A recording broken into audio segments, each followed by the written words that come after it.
Students आज हम प्रकृतिवादी के विषय में डिस्कस करेंगे। जैसा कि हम जानते हैं यह भी दो शब्दों से मिलकर बना है, नेचर प्लस लिज्म। मैंने बताया था एल साइलेंट है, इज्म मतलब बाद और नेचर मतलब प्रकृति।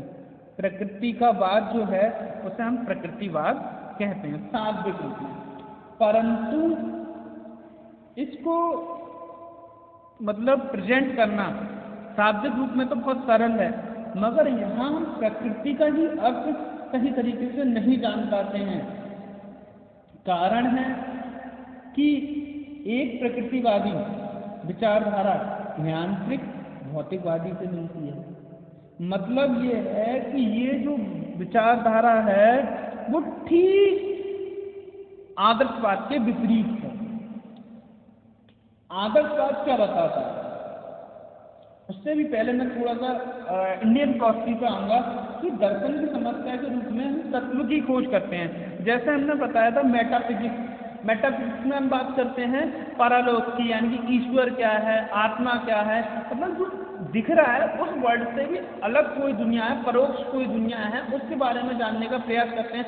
मृत्यु के बाद में क्या है होगा, तो वही चीज़ हम कहते हैं। हम इंडियन फिलॉसफी में ये कहते हैं कि जो एक तत्व को मानता है वो एकात्मवादी, जो दो तत्व को मानता है वो द्वैतवादी, और जो बहुतत्व को मानता है वो बहुतत्ववादी।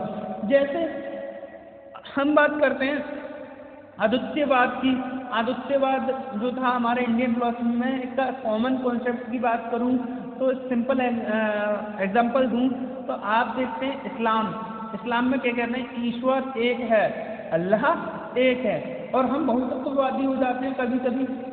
ये राम है, ये सीता है, ये लक्ष्मण है, ये भगवान शिव है, ये है, तो वो कहाँ बहुतत्ववादी विचारधारा आ जाती है। तो हम इस तरीके की बातें करने लगते हैं। साधारणतः एक तत्ववादी विचारधारा ही प्रबल ब्रह्मांड का मूल कारण चेतना तथा अचेतन है। वो कहते हैं जो एक तत्ववादी है, जो ईश्वर है वही चेतना है, वही अचेतन है। जब वो कुछ नहीं कर रहा है तो वो अचेतन मन में है, और जब कुछ कर रहा है तो वो चेतन मन में है। इसको पारलौकिक तरीके से हम संचालित कर रहे हैं। क्लियर? अब हम कहें कि प्रकृतिवाद को मैं डिफाइन कर दूं अपने साधारण शब्दों में, तो मैं ऐसा नहीं कर सकता। मैं प्रयास करूंगा कि प्रकृतिवाद को हम नकारात्मक रूप में भली भांति समझ सकते हैं, क्योंकि हमने इससे पूर्व क्या जाना, आदर्शवाद। क्या जाना? आदर्शवाद।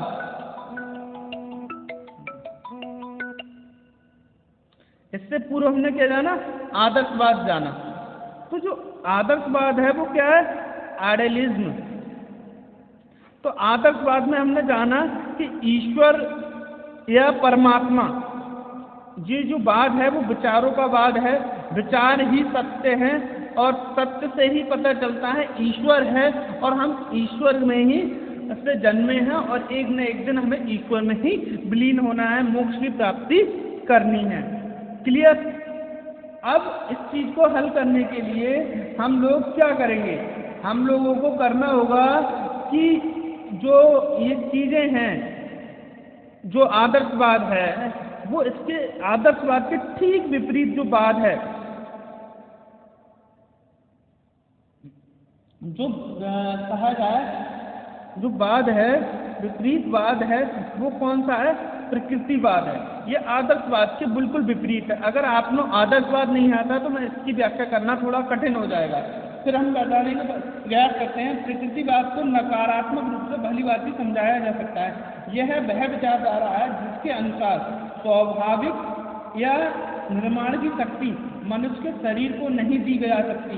मतलब ये कहते हैं कि जो कोई भी निर्माण हो रहा है उसकी शक्ति मनुष्य के पास नहीं है। प्रकृति विचारक बुद्धि का स्थान मानते हैं। जो प्रकृति हैं, जो कुछ है वो बुद्धि है, पर कहते हैं कि उसका कार्य केवल बाह्य परिस्थितियों अथवा विचारों को काबू में लाना है। जो उसकी शक्ति से बाहर जन्म लेते हैं वह एक प्रकार के प्रकृतिवादी भौतिकवादी आत्मा परमात्मा स्पष्ट प्रयोजन की सत्ता को विश्वास नहीं रखते।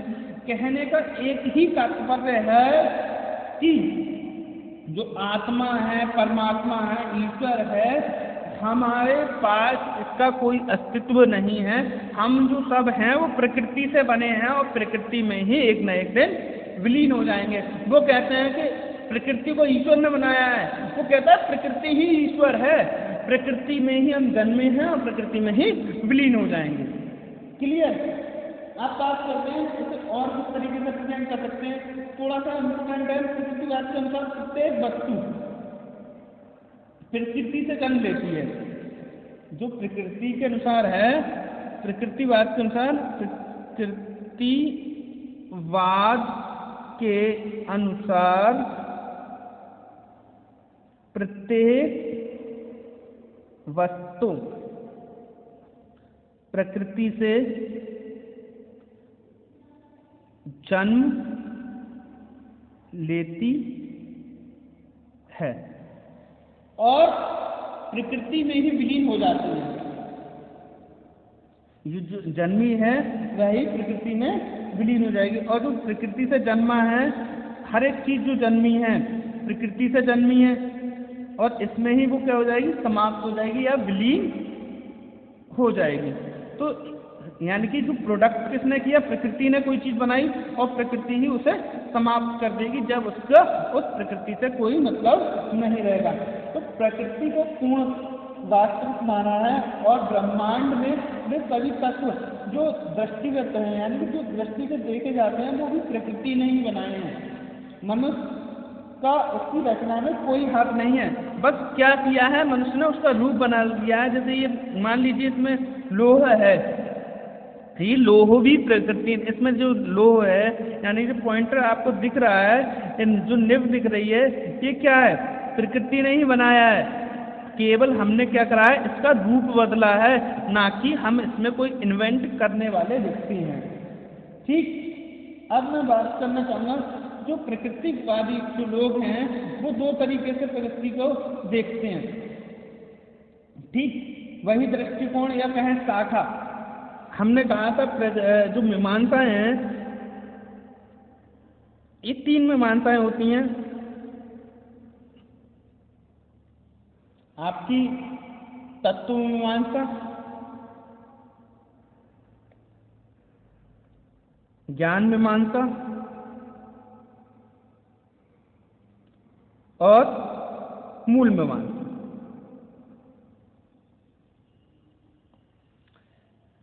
तत्व मीमांसा की बात करें तो प्रकृतिवादियों ने यह माना है कि परमाणु ही अनश्वर एवं सत्य है।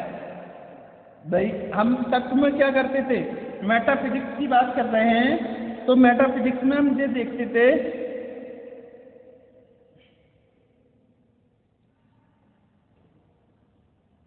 मेटाफिजिक्स में हम क्या देखते थे कि जो फिजिक्स से अलग है, जो फिजिक्स से अलग है, परालोक का है।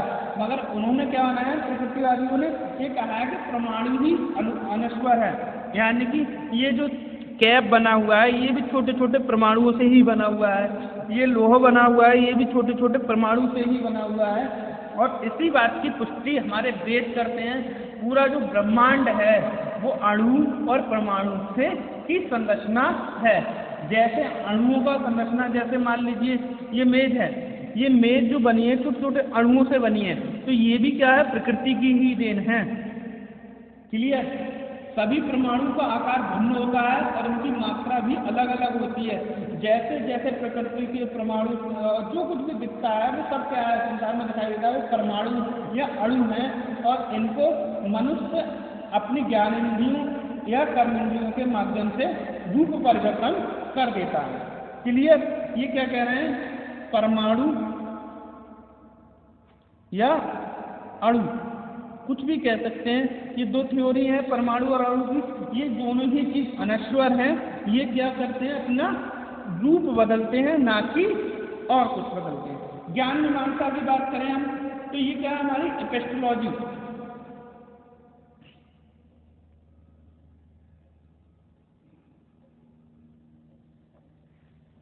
विकृतिवादी प्रत्यक्ष ज्ञान को स्वीकार करते हैं। ये कैसा मात करते हैं? जो ज्ञान है प्रत्यक्ष ज्ञान है।